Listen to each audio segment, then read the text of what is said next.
La Martinoise, vous êtes, comme tous les citoyens martiniquais, appelés aux urnes.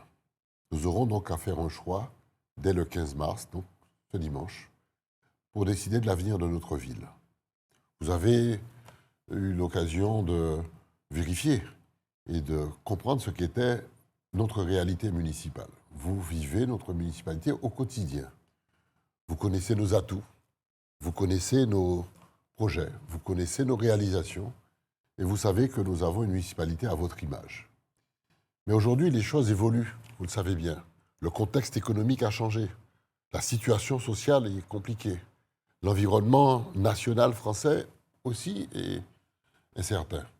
Je ne parle même pas de la situation internationale que vous connaissez. Vous entendez sur les médias les rumeurs de guerre, les bombardements, les conflits qui touchent le Proche et Moyen-Orient, avec des relations avec l'Europe, l'OTAN, avec les États-Unis. Tôt ou tard, la France sera concernée par cette situation internationale. L'incertitude prévaut, je l'ai dit tout à l'heure, pour la France. Nous avons connu des gouvernements successifs avec des atermoiements sur un certain nombre de stratégies de développement de la France et des Outre-mer. Chez nous, la situation sociale est impactée. Et dans ce contexte un peu incertain, contraint, vous vous demandez vers qui vous tournez. Mais il faudra vous tourner vers ce qui fait votre force, là où réside votre confiance, là où vous êtes sûr d'avoir une écoute et une attention, là où il y a une expérience, là où il y a des hommes et des femmes qui ont l'habitude de travailler avec vous, de vous entendre, de vous écouter et d'agir en conséquence.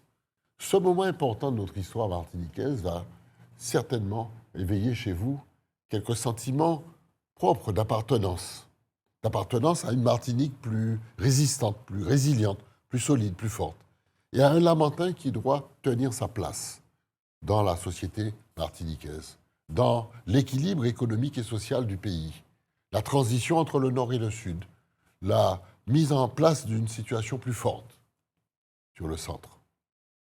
C'est notre responsabilité de le faire. Mais votre choix doit être porté sur ça, sur ce que vous connaissez de notre ville, ce qu'elle vous a apporté, mais surtout sa stabilité et sa force. Je parle de stabilité parce que, contrairement à ce que vous entendez, ici au Lamentin, chez nous au Lamentin, nous avons, du point de vue financier, de la gestion administrative et financière de la ville du Lamentin, une vraie stabilité. Nous ne connaissons pas de déficit. Nous gérons avec ce que nous avons et nous essayons de faire fructifier chaque euro que vous, citoyens du Lamentin, nous apportez pour construire cette ville. Et je peux vous dire qu'avec la qualité et l'excellence de gestion qui est la nôtre, nous n'avons pas augmenté les impôts depuis 14 ans. Vous vérifiez bien sur votre feuille d'impôt, même si cette dernière, à l'arrivée, a augmenté, mais ce n'est pas du fait de la ville du Lamentin, parce que le taux que nous appliquons n'a pas changé. Il est invariable depuis 14 ans. Mais mieux encore, la ville du Lamentin a une santé financière qui fait que chaque année, nous dégageons un petit excédent.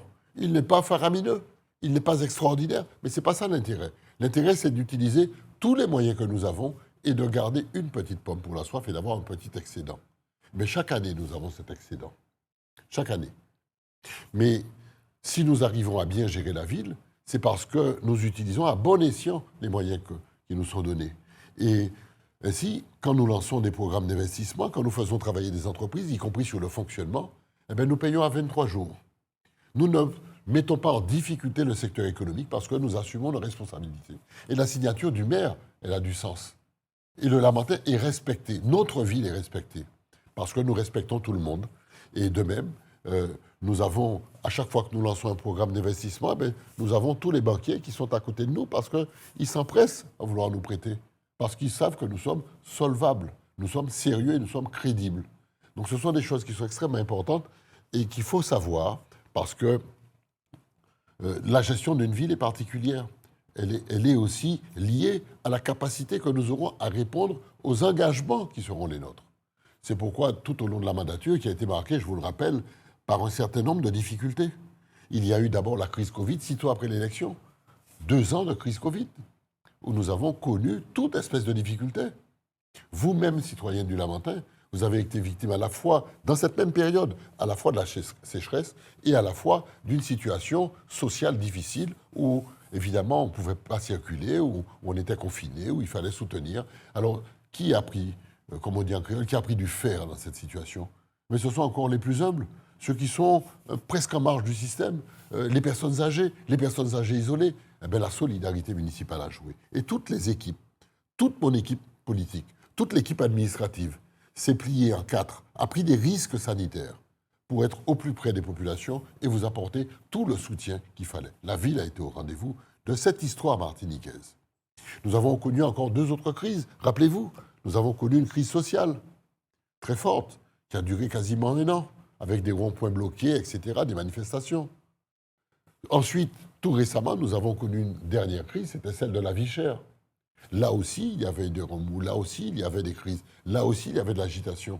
Et je ne parle même pas de ce qu'on a connu quasiment pendant 3-4 ans, avec les déboulonnages de statuts, avec les incendies, avec un certain nombre de choses. Donc, notre situation sociale a été très compliquée pendant cette mandature. Elle nous a probablement un peu empêché d'arriver au bout des projets que nous avions l'intention d'organiser, de livrer, mais néanmoins, ce n'est pas grave. Nous avons fait le maximum de ce qu'on a pu faire sur ce temps-là. C'est ainsi que nous avons répondu à toute une série de demandes qui étaient là, et puis on a construit, on a investi. Je prends l'exemple du pôle enfance. Le pôle enfance, on l'a fait, terminé. Là, il est à la disposition de tous les services qui concourent à la politique de l'enfance. Il est situé à la Seine-Perception du Lamentin. Nous avons commencé le pôle, il sera bientôt terminé, le pôle sécurité qui sera situé dans l'ancien hôpital et juste sur le bâtiment des urgences qui se trouve à gauche de l'entrée. Nous avons désamianté, les travaux se poursuivent, il sera livré. Nous avons aussi beaucoup travaillé sur le plan lumière. Le plan lumière, c'est un plan de 10 millions d'euros pour reprendre tout l'éclairage public du territoire lamantinois. Pas du Brousse, mais du territoire lamantinois. Cet éclairage public sera aussi le support de ce qu'on va appeler demain la Smart City. Il sera en mesure de relayer les connexions Internet, etc., etc. 10 millions d'euros sur le plan lumière. Nous avons aussi travaillé dans d'autres secteurs que vous connaissez bien. Le cimetière, par exemple, pour répondre à une demande très forte de la population. Nous avons engagé 4,5 millions de travaux sur la rénovation du cimetière et sur la création d'un feu. Ça sera très prochainement livré. C'est en cours de livraison. Nous avons enfin travaillé sur beaucoup de sujets, notamment, un sujet qui est extrêmement sensible et qui était pour nous une priorité, c'était la construction de la nouvelle école de Pelletier. 10 millions d'euros pour la nouvelle école de Pelletier, tout simplement parce que l'ancienne école est âgée de plus de 100 ans et qu'elle risquait de s'écrouler.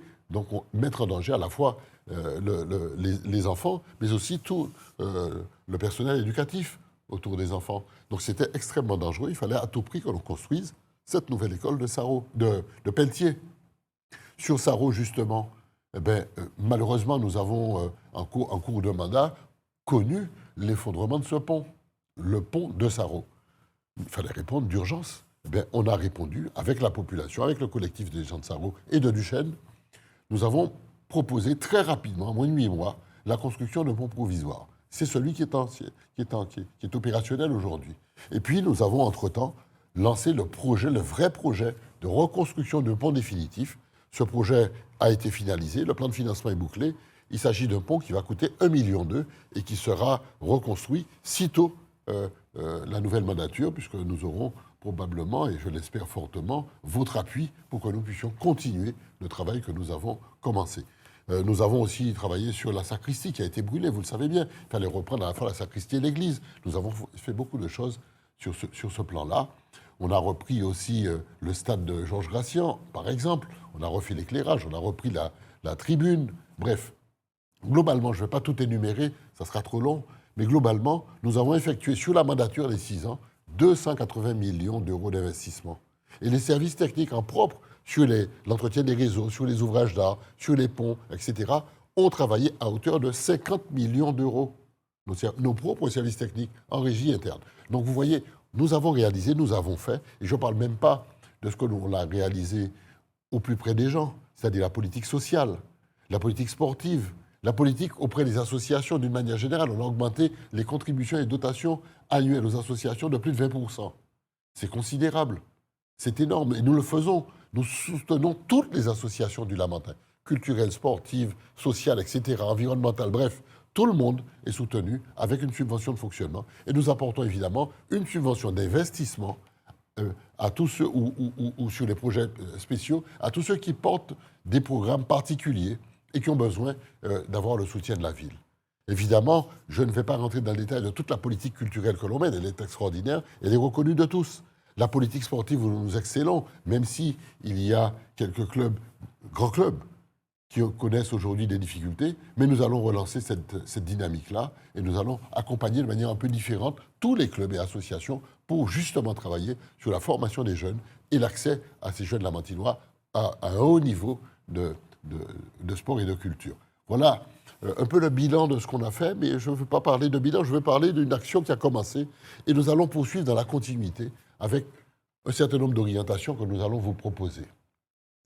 Bien évidemment, je l'ai dit en entrée, il va vous falloir vous baser votre choix, baser votre décision sur la confiance que vous nous faites. La confiance qui anime cette équipe-là est inébranlable. Elle est inébranlable parce que nous avons la conviction d'avoir construit quelque chose avec vous. Nous avons la conviction d'être dans le vrai, de ce qu'il faut pour le Lamentin, parce que nous avons aussi la conviction que nous savons précisément ce qu'est la mission désormais du maire du Lamentin et de l'équipe municipale. Ce n'est pas une mission simple. Nous ne sommes pas issus d'un groupe qui arrive comme ça. Nous sommes le fruit d'une histoire, le fruit d'un parcours politique qui trouve sa source depuis les années 59 avec l'arrivée de Georges Gratien au Lamentin et qui s'est poursuivi avec Pierre Samo en 1989.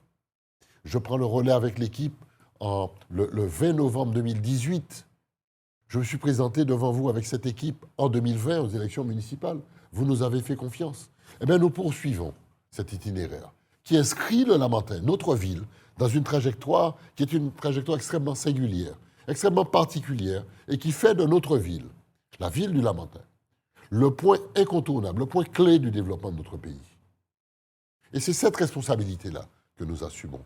Celui qui n'a pas compris que le rôle du maire du Lamentin est beaucoup plus vaste que le simple territoire lamantinois n'a pas compris le sens de sa mission, n'a pas compris l'importance du Lamentin et du développement du Lamentin. Quand on va venir vous proposer des petites mesurettes, des petits projets à petite échelle, des propositions sans réelle dimension, vous aurez très rapidement compris que ce sont des personnes qui n'ont pas la capacité à assumer la responsabilité de la ville du Lamentin. Ce que nous vous proposons, c'est bien autre chose, évidemment. Un projet cohérent, articulé autour de politiques publiques, certes, mais extrêmement cohérent. Nous prenons un exemple très simple. Vous connaissez la difficulté de notre jeunesse. En même temps, vous savez que notre pays est en train de vieillir. Nous perdons des habitants, nous vieillissons, et en même temps, notre jeunesse est désœuvrée. Plus de la moitié des jeunes de 25 ans est au chômage, plus de 50%. Nos jeunes au chômage. Beaucoup d'entre eux s'en vont. Ils partent faire des études et ne reviennent pas. Certains s'en vont parce qu'il n'y a rien ici. Ils s'en vont. C'est ce qu'ils disent. Ils s'en vont. Que faire? Que faire pour notre jeunesse? Si nous ne prenons pas soin de notre jeunesse, si nous ne permettons pas à nos jeunes de rester ici et de travailler ici, c'est un pays qui va mourir. Parce qu'il ne sera peuplé que de vieux. Il va perdre son essence, sa vie, son sens. Il va perdre sa vitalité, il va perdre son envie d'entreprendre, il va perdre sa folie positive, il va perdre tous ces éléments-là qui font de pays un pays jeune, un pays dynamique. Nous ne voulons pas d'un pays qui meurt. Vous ne voulez pas d'un pays qui meurt. Vous voulez qu'on s'occupe de vos enfants. Eh bien, la ville du Lamentin va assumer ses responsabilités. Et nous avons donc une politique pour la jeunesse très ambitieuse.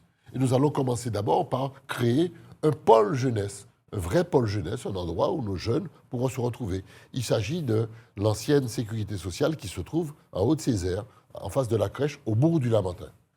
Nous avons fait l'acquisition de ce bâtiment et du terrain autour, et nous allons installer là un pôle à l'attention des jeunes. Ce pôle sera pour eux et dirigé par eux.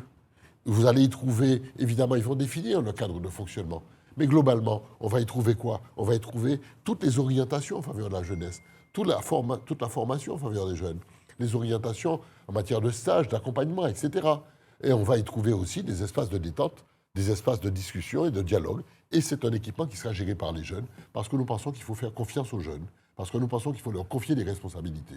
Nous allons aussi construire des centres d'hébergement, un grand centre d'hébergement de 100 places en face du collège de Petit-Manoir, un centre d'hébergement qui va accueillir des athlètes de haut niveau, de très haut niveau, pour permettre à nos jeunes d'intégrer le haut niveau national. Et en même temps, nous allons rénover le hall, nous allons faire le hall de Petit-Manoir, le hall des sports de Petit-Manoir, en remplacement du plateau sportif de Petit-Manoir. On va rénover le palais des sports et nous allons reprendre la piste d'athlétisme du stade Georges Gratien. Voilà autant d'équipements à la disposition de nos jeunes. Mais nous avons aussi l'ambition de développer pour les jeunes un partenariat entre la ville du Lamentin et les jeunes dans l'idée de leur confier du foncier qui appartient à la ville du Lamentin et qui serait à vocation agricole. Permettre à nos jeunes agriculteurs de pouvoir développer la production agricole et que celle-ci soit écoulée au Lamentin, mais aussi utilisée pour les repas que nous fabriquons. Je rappelle que nous fabriquons entre 3500 et 4000 repas jour à la ville du Lamentin, par le biais de la cantine. Et donc, il est évident que ça devient une manière pour nous d'écouler l'ensemble de la production locale. Parce que tôt ou tard, dans un monde incertain, il faut pouvoir compter sur soi-même. Et c'est une première pierre que l'on lance dans l'idée d'avoir une contribution à l'autonomie alimentaire, ou en tout cas à la souveraineté alimentaire. Parce qu'il faut pouvoir compter sur nous-mêmes. Il faut pouvoir manger ce que l'on produit et produire ce que l'on mange. Il faut réapprendre donc à nos enfants à manger local. C'est une stratégie, une politique que nous mettons en œuvre déjà sur l'éducation alimentaire, mais que l'on va amplifier avec la mise à disposition du foncier municipal au profit des jeunes agriculteurs pour produire. Voilà ce que nous voulons globalement faire sur les jeunes, mais évidemment, ça rentre en écho avec la politique culturelle que l'on va mener. Sur la politique culturelle, je rappelle que nous allons rénover l'ancienne mairie, qu'on va créer le musée des mémoires lamantinoises sur l'ancien hôpital du Lamentin, là où il y avait l'école primaire Rosélie Benoît. Les mémoires lamantinoises, où on va retracer toute l'histoire de notre ville, avec ses fulgurances, avec son histoire extraordinaire, et puis ses points extrêmement marquants qui rentrent dans l'épopée martiniquaise. Tout ça, ça sera dans le musée des mémoires du Lamentin. On va rénover la maison de la culture ainsi que la médiathèque pour créer quoi? Pour créer un véritable quartier culturel avec des animations permanentes, des manifestations qui vont créer un nouveau dynamisme en cœur de ville, ce dont le cœur de ville a particulièrement besoin. Sur le sport, j'en ai parlé, je ne vais pas y revenir, mais vous comprenez bien la dynamique qui nous conduit. À côté de cette politique culturelle, évidemment, nous allons poursuivre avec la politique d'aménagement de la ville, qui sera à la fois sur le cœur de ville, mais sur les quartiers environnants, mais aussi sur les quartiers un peu éloignés, mais qui ont leur propre logique. Je veux parler de Californie, je veux parler de Basse-Gondo, je veux parler d'Acajou, je veux parler de Gondo, je veux parler de Sarro, de Duchesne. Par exemple, sur tous ces quartiers-là, nous voulons créer des centralités de quartiers. Là où les gens vont se retrouver autour d'équipements publics. Ça peut être un foyer que l'on va construire comme à Sarro, comme à Duchesne. On va offrir un espace à ces associations pour travailler et pour créer la solidarité du quartier.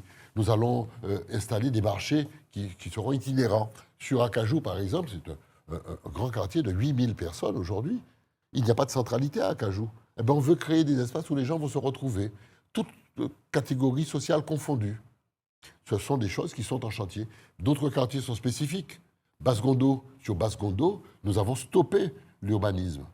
Et puis, on va reprendre le terrain que l'on a acheté, qui était dévolu à la construction de logements sociaux, que nous avons arrêté. Et ce grand terrain de 7 à 8 hectares, qui a été racheté par la ville du Lamentin, sera un centre ethnobotanique.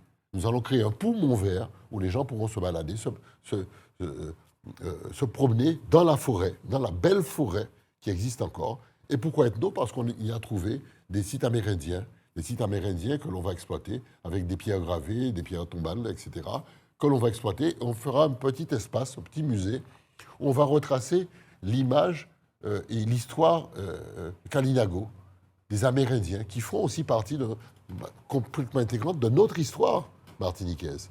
Eh bien, ce parc sera destiné à ça, avec un espace pédagogique, peut-être un peu ludique, un espace de forêt dans lequel les uns et les autres pourront se balader. Voilà un espace qui sera réaménagé au service de la population et arrêter l'urbanisme effrénés que nous connaissons sur Basse-Gondo. Sur Californie, par exemple, c'est spécifique. Il faut évidemment désenclaver le quartier, le mettre en sécurité et le réaménager pour que les citoyens qui y sont puissent trouver un autre moyen de vivre. Ils sont sous la menace permanente de cet espace Céveso que l'on connaît bien, la Sarah. Mais néanmoins, il faut sortir de cela et il faut garder à ce quartier son côté traditionnel, soutenir encore une fois la Yole et le Gommier, soutenir la pêche et soutenir les fours à chaud. Et puis, sur le cœur de ville, oui, nous avons cette ambition-là, cette ambition qui consiste à rénover le centre-ville, reprendre les façades, reprendre l'esthétique urbaine. C'est dans le projet.